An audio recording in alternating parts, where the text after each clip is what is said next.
What's up, guys? I've got the hood popped on the Jeep right here. We're getting ready to upgrade some of the battery management. Hopefully this will be a lot more convenient than the way we've been doing it so far. Oh.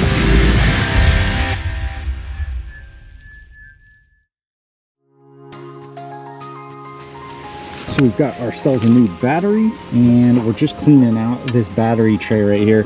This is something I really want to upgrade later on.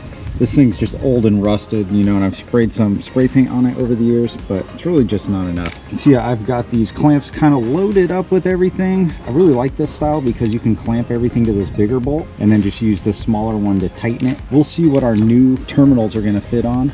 They might work on this setup. So far, the wiring in this Jeep is pretty clean.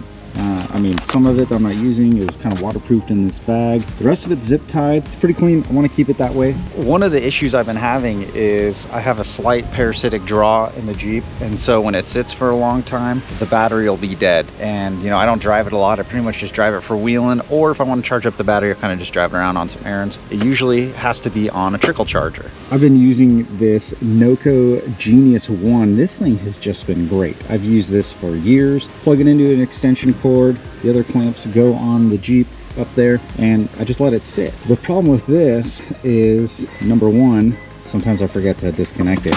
You could guess why failing to disconnect it is a bad idea. You know, dragging around on the street for a minute, or like this last time, I accidentally left it inside the Jeep and then the Jeep got some water in it when we went off-roading.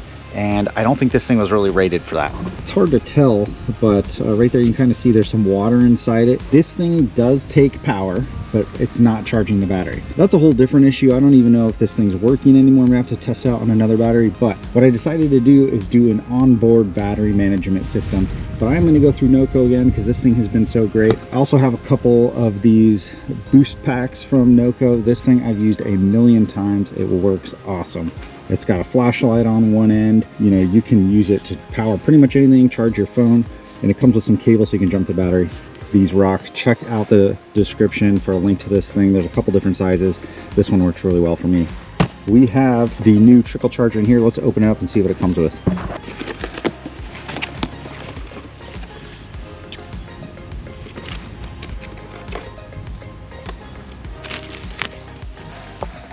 So it comes with this little mounting bracket and some screws. This is plastic with a Velcro strap on it. I'm not sure if we're going to use this, but I'm going to try to implement it because I like it. It looks nice. And here is the trickle charger for it.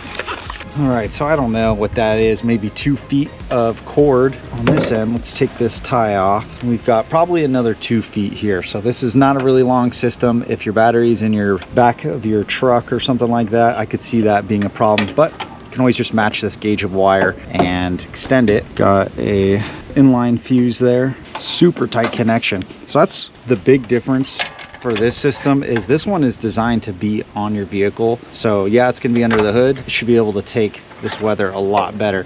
And all I have to do, plug in the cord and then charge her up. I don't have to worry about bringing my charger with me or, you know, leaving it dragging on the ground. Of course, I could still leave the extension cord hooked up to it, but this is going to be awesome. And these should just go right up to the terminal. Let's start installing this thing.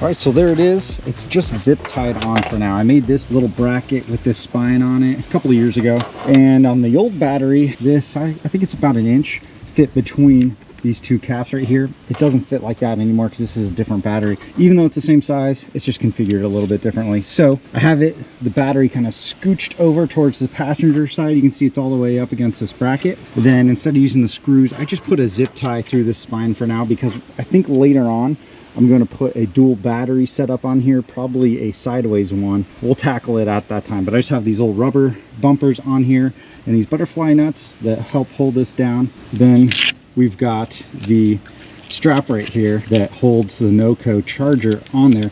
And you can kind of see right here, clips on and off even without the Velcro strap. A little bit of movement in there. For the terminals, I have this on to the nut that loosens and tightens the clamps. And the reason why I did that is because this has to get loosened anyways to take the battery out. So if I ever have to take this stuff off, I can just undo the Velcro, pop the NOCO off of there. These are going to have to get loosened to take these terminals off, and then I'll pull those off. I can get the battery out. And go stretch those over a little bit more. I'd say the setup looks pretty clean. Just zip tied the extra wire. There's a lot of wiring going on right here, but for the most part, pretty well routed, I think. All right, so the key part down there, you can barely see it. I have a little hose clamp holding on the cord for the 110. We'll go down there and check that out. All right, so just behind that front fender, you can see right there that clamp holding it on, and there's the plug. So I've got my extension cord here. Set the camera down here for a second because this is gonna be impossible to do with one hand. I'll take this little cap off, and this is cool because I can probably just smash this on around the cord so I don't lose it. Yeah, there we go. And then even without looking, I can feel the fat end, plug it in. So the cool thing about this is if I was to drive off with this still connected, it would, it's behind my front passenger tire here, so it would just yank out that way pretty easily. All right, so it's plugged back in. What I'm gonna do with this little cover is just place it right behind here. Hopefully I remember that's there. Not a big deal if it's not on there. And there we go, you can see, let's see if I give it a little shade, it's pulsing red and off. So what that means is the battery is not in an ideal state. It's charging it. So it looks like from the outside right there, and you can see that the red pulsing is in fact just charging it. Then once it's green, it's gonna be good to go. If you have anything other than those two colors or that sequence, you'll have to look it up to make sure nothing's going wrong. When it comes to battery stuff, I know a lot of people prefer to ground it to the frame or something like that, but even in their pictures, their instructions, it shows you can go to the battery, so it's not a big deal. There's a shot of one of the examples right there. And like I said, I like that, the version that I have, because it's gonna allow me to disconnect everything when I need to. So there we go, minimally invasive, no interference, and we got the cord just hanging out the bottom right there. Overall, I'd say that is a pretty big win. Super easy. Looking forward to having something just a little bit simpler. Now I don't have to pop the hood to charge it up, and I don't have to put the clamps on. I don't have to swap a charger between vehicles. This one will just be ready to go. I'm not sponsored or anything by NOCO. I just really like their products. I've had them for a few years now. I've bought them all myself. But if you want to get some for yourself, look down in the description. I'll put links to all three of these products I talked about. I think you'll have a good time with them. Thanks for checking out this video, guys. See ya in the next one.